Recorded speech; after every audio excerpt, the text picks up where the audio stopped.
Olwaleero omubaka wa Mityana South Richard Lumu lwayanjulidde Parliament ebbago lyali mukolako erya Administration of Parliament Amendment Bill 2024 ng'ekisinga obukulu mu bbago lino be babaka b'oludda oluvuganya gavumenti okutandika okwerondamu abakulira oba Leader of Opposition. Administration of Parliament Amendment Bill 2022 be read for the first time. Amangu ddala amyuka Speaker wa Parliament Thomas Tayebwa akkiriza ebbago lino okutwalibwa mu kakiiko k'amateeka litandika okubaganyizibwako ebirowoozo. Thank you. The bill is referred to the Committee on Legal and Parliamentary Affairs. Should be processed in line with Rule 129 of our Rules of Procedure.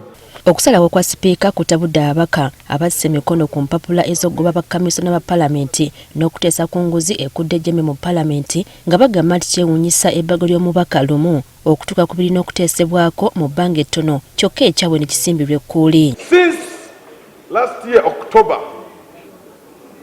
17th up to date, the Speaker has not responded to me. This is a sign of dealing with the matters selectively. Honorable Speaker, what is so special with this amendment of Lumu, which was generated in Gulu just within a month?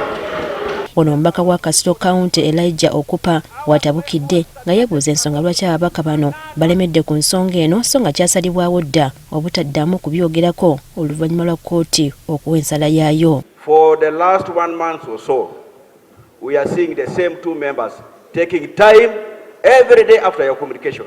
Some of us also have issues to raise and burning issues, but we are seeing the same people day in, day out. Kino kyongedde okutabula ababaka bano era nga bakulembeddwa mu Theodore Ssekikubo ekiddiridde kubadde kwesonga munno.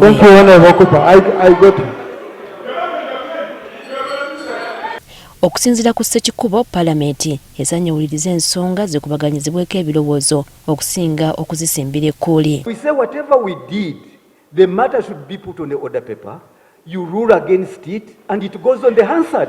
Era Speaker mukomekereza ensonga eno ategeezezza nga kino bwe kitajja kusoboka. This matter is a closed matter and we shall not put it on the order paper once again.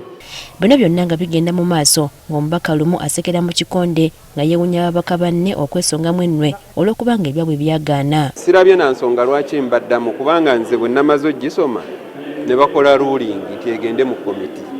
Kati biri byonna babadde bakola babadde bamala budde. Lumu aliko ebirala byagamba ebyenkizo mu bbago lye ababaka yababuusa amaaso. Okuba akafaananyi ng'etteeka bwe liri kati singa ebibiina bibiri bireeta ababaka nga benkanankana. DP neereeta 3 ne NUP neereeta 3.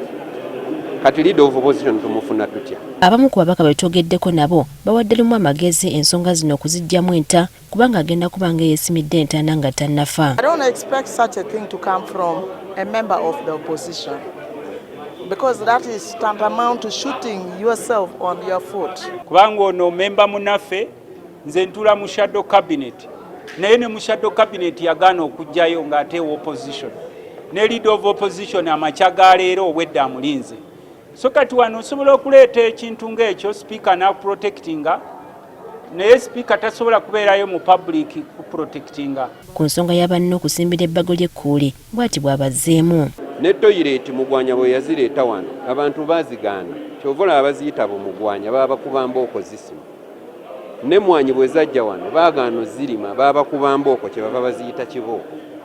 Kakati na kino kyendeese bajja kigaana bw'aba baagala naye benjogera nabo eri bagamba tuyambe kireete. Kati ekiddako kya bbago lino okutandika okuteesebwako mu kakiiko k'amateeka oba oliawo lirifuuka etteeka singa Parliament esalawo. Priska Namulema agafeeyo ku Spark TV.